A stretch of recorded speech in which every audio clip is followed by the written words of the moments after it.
सपना वे नहीं होता है जो आप नींद में देखते हैं। क्या कि सपना वो नहीं होता है जो आप नींद में देखते हैं, सपना तो वो होता है जो आपको सोने नहीं देता है। प्यारे साथियों, हेलो नमस्कार साथियों, आप सभी को टारगेट विथ नित्यम के इस चैनल में दिल खोल करके स्वागत है। जैसे में आपको लगातार पता चल रहा है कि टारगेट चैनल से जीके जीएस का सीरीज दिया जाता है जो सभी परीक्षाओं के लिए महत्वपूर्ण है। अब भारत के जिस भी एग्जाम की तैयारी कर रहे हो, अगर उस एग्जाम में जीके जीएस से संबंधित सवाल पूछे जाते हैं, उसकी पूरी संभावना है कि इस क्लास से बाहर नहीं जाएगा, क्योंकि हमारे चैनल से जो भी जीके जीएस का सीरीज दिया जाता है वे सभी पीवाई क्यूज पर आधारित होते हैं। यानी किसी न किसी एग्जाम के प्रीवियस ईयर में पूछे हुए प्रश्न हैं, हम उन्हीं प्रश्नों को यहाँ पर लेकर आते हैं और उन प्रीवियस ईयर के सवालों को आंसर के साथ फुल डिस्कशन कराते हैं, जिससे आपके एग्जाम में पीवाई क्यूज भी छूट ना पाए और उससे रिलेटेड जो भी आपके एग्जाम में सवाल पूछे गए हैं वो भी सवाल छूट ना पाए और आप जीके जीएस के प्रश्नों को खोपड़ी में छेद कर पाए। ठीक है, तो चलिए आपकी ज्यादा समय की बर्बादी नहीं करेंगे, हम अपनी सवालों से शुरुआत करते हैं। पहले आप प्रश्न देखिए, अगर आपको उसका उत्तर मालूम होता है तभी कमेंट बॉक्स में कमेंट कीजिएगा, अन्यथा आप इसकी फुल डिटेल सुनिए। ठीक है, बाकी आपको अगर वीडियो पसंद आता है तो वीडियो को लाइक कीजिएगा, शेयर कीजिएगा एंड चैनल को सब्सक्राइब कीजिएगा। नहीं पसंद आता आप कुछ मत कीजिए, देखिए और चले जाइए। ठीक है, तो चलिए सबसे पहला सवाल आपके समक्ष है कि बिहार के किस जिले में सबसे अधिक नहर सिंचित क्षेत्र है। एक सेकंड हम इसको थोड़ा जूम आउट कर देते हैं। तब बिहार के किस जिले में सबसे अधिक नहर सिंचित क्षेत्र है, तो वो है रोहतास। रोहतास से संबंधित बात करें तो रोहतास जिला में ही क्या सबसे कम कुआं के द्वारा होता है, सबसे कम कुआं के द्वारा, सबसे कम कुआं के द्वारा, ये एरो हम नीचे कर दिए, सबसे कम कुआं के द्वारा होता है। उसके बाद नेक्स्ट सवाल आपसे पूछ सकता है कि नलकूप के द्वारा, नलकूप के द्वारा सर्वाधिक सिंचाई किस जिला में होता है, तब पटना। कहाँ पे होता है, पटना में होता है नलकूप के द्वारा सर्वाधिक सिंचाई। नेक्स्ट आपसे अगर सवाल बन जाएगा तो सिंचाई के साधन है, तो सिंचाई दो बहुत तरीके से हो सकते हैं, लेकिन हम आपके सामने दो रखेंगे। पहला नहरों के माध्यम से, नहरों के माध्यम से हो सकता है, या फिर ट्यूबवेल के द्वारा हो सकता है, ट्यूबवेल के द्वारा हो सकता है। तो नहरों के द्वारा 28% होता है और ट्यूबवेल के द्वारा यानी नलकूप के द्वारा 53.46% होता है। ठीक है, उसके बाद बिहार का धान का कटोरा किस जिला को कहा जाता है, तो बिहार का धान का कटोरा रोहतास जिला को कहा जाता है। धान का कटोरा है, ठीक है, क्योंकि अधिक सिंचित क्षेत्र है तो रोहतास को धान का कटोरा भी कहते हैं। साथ में यहाँ से एक और इम्पोर्टेंट फैक्ट आपको ध्यान में रखना पड़ेगा कि रोहतास में एक जगह का नाम है डालमिया नगर। आप लोग नाम सुने होंगे, डालमिया नगर रोहतास में है। यह सीमेंट उद्योग के लिए प्रसिद्ध माना जाता है साथियों, और रोहतास को अग्रणी करने में, उद्योग के मामले में यह अपना एक अहम भूमिका निभाता है। तो ये तमाम जानकारी आपको रोहतास से संबंधित आपको ध्यान में रखना पड़ेगा। ठीक है, चलिए हम लोग नेक्स्ट प्रश्नों की ओर हम लोग आगे बढ़ते हैं। ये पता नहीं ऐसे आज, एक सेकेंड,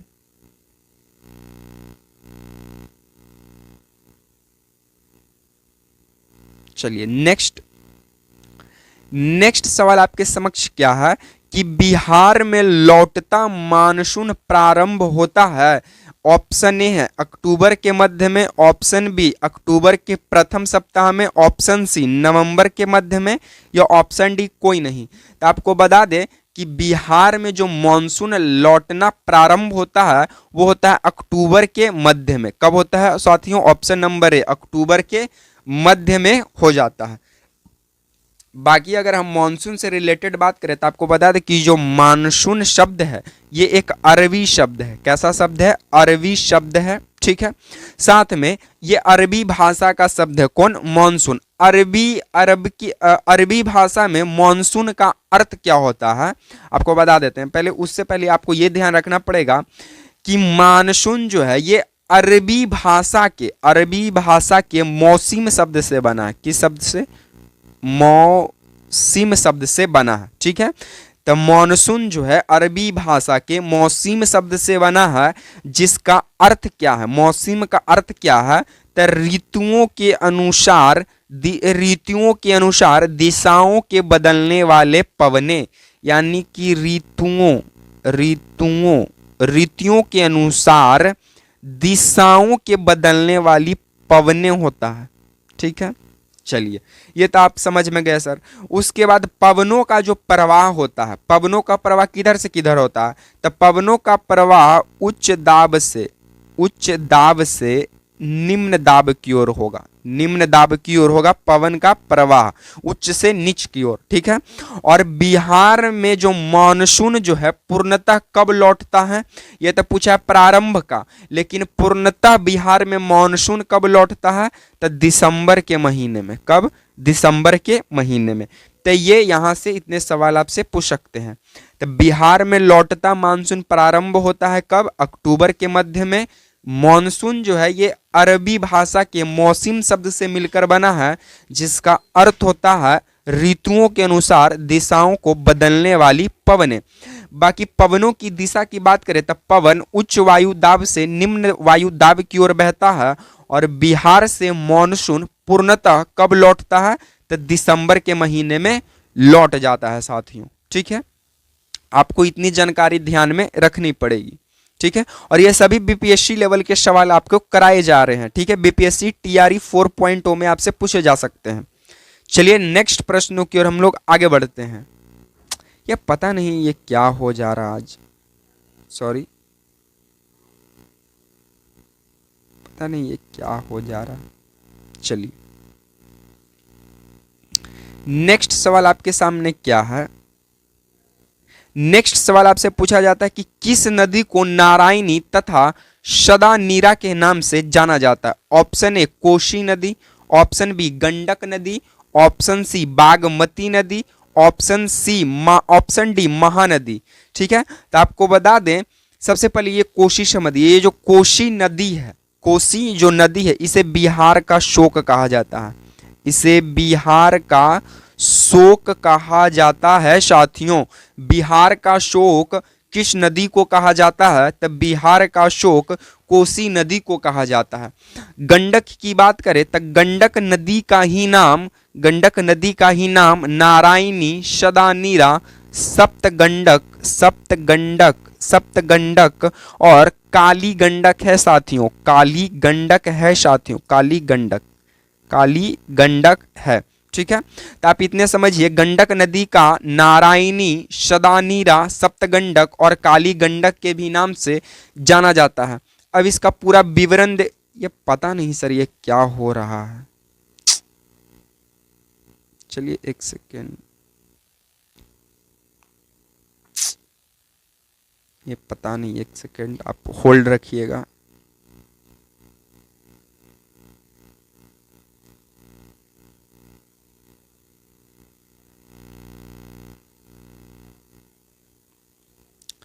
चलिए ध्यान दीजिएगा, तो आपको कोसी के बारे में तो बता दें, गंडक नदी का आप पूरा विवरण सुनिए।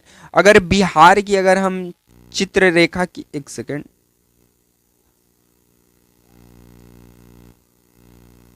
अगर हम बिहार का ये अगर मैप देख लेते हैं तो यहाँ पे है नेपाल। ठीक है, और नेपाल के ही यहाँ जस्ट नीचे जो यहाँ पे हमारा जो डिस्ट्रिक्ट पड़ता है वो है पश्चिमी चंपारण। वो कौन सा है, पश्चिमी चंपारण है। तो नेपाल से ये पश्चिमी चंपारण में एंट्री लेता है। ठीक है, नेपाल से यह नदी पश्चिमी चंपारण, बिहार के पश्चिमी चंपारण में एंट्री लेता है।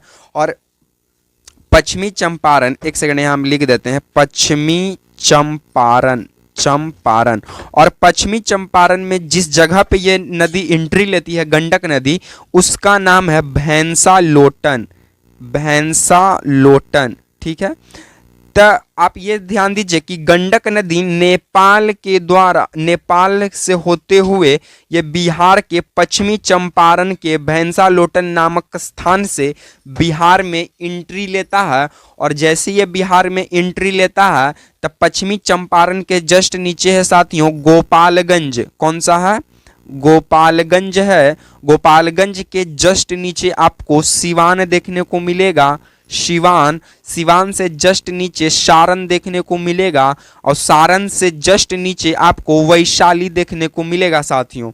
तो ये पश्चिमी चंपारण होते हुए गोपालगंज, सिवान, सारण, वैशाली आती है और वैशाली में गंगा नदी से आकर मिल जाती है सोनपुर में, जिसे जिसे क्या कहा जाता है, तो जिसे गंडक और आपका गंगा नदी का मिलन यहीं पे होता है। ठीक है, ये संगम है। ठीक है, कोसी, गंडक और किसका, गंगा का। ठीक है, फिर यहीं से ये गंगा में मिल जाती है और जैसे ये पश्चिमी चंपारण के भैंसा लोटन में ये मिलती है, तब भैंसा लोटन में ये दो, इस नदी पर नहरें का निर्माण किया गया है जिसका नाम है त्रिवेणी नहर।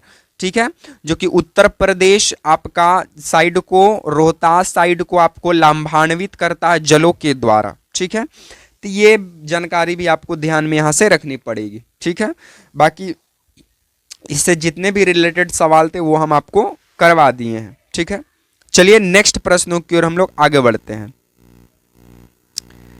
नेक्स्ट हमारा सवाल आपसे कहता है कि लखनऊ अधिवेशन कब हुआ? ऑप्शन ए 1924 में, ऑप्शन बी 1916 में, ऑप्शन सी 1925 में, ऑप्शन डी 1917 में। तो लखनऊ अधिवेशन 1916 में होता है और इसकी अध्यक्षता अंबिका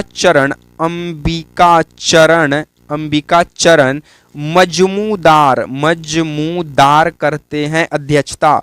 और 1916 के ही लखनऊ अधिवेशन में कांग्रेस आपको एक मंच पर, नरम दल, गरम दल और कांग्रेस एक मंच पर देखने को मिलती है। ठीक है, बाकी 1924 की बात करें तो 1924 में बेलगांव अधिवेशन होता है कर्नाटक के अंदर, जिसकी अध्यक्षता हमारे राष्ट्रपिता महात्मा गांधी करते हैं साथियों। कौन करते हैं? महात्मा गांधी करते हैं।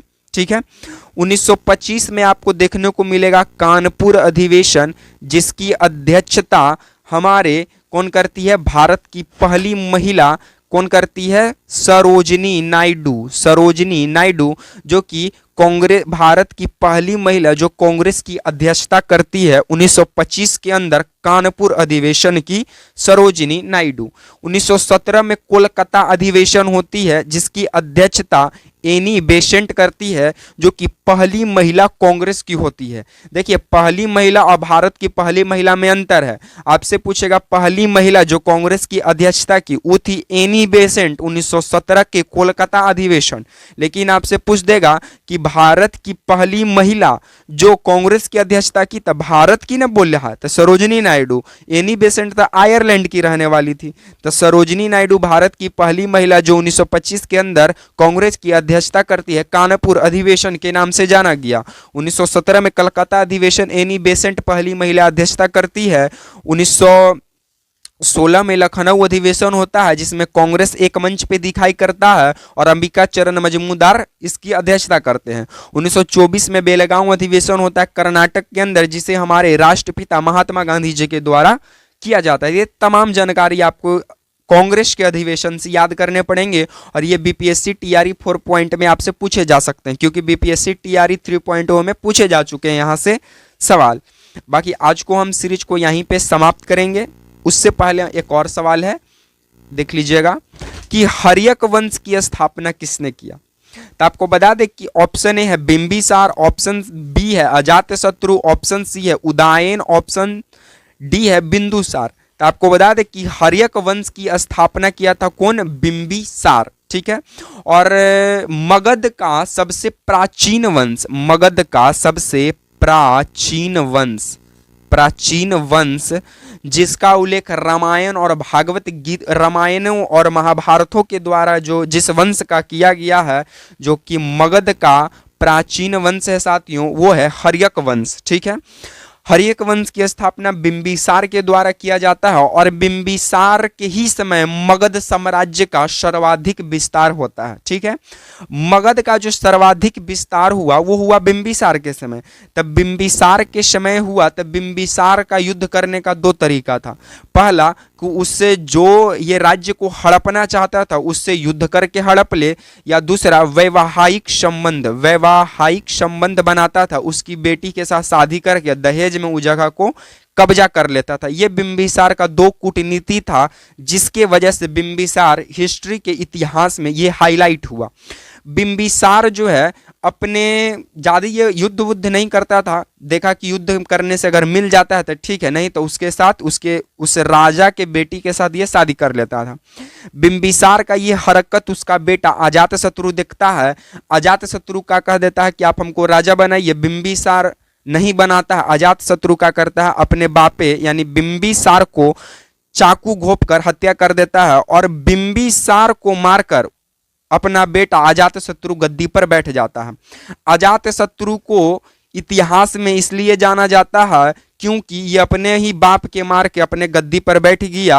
और जो बाहुबली में जो वो आप देखे हैं मुसलधार जो आगे जो चलाता है, कटता जाता है सिर वाला रथ से, रथ मुसल जिसको कहा गया, उसका प्रयोग करने वाला इतिहास में ये एकमात्र शासक हुआ अजातशत्रु।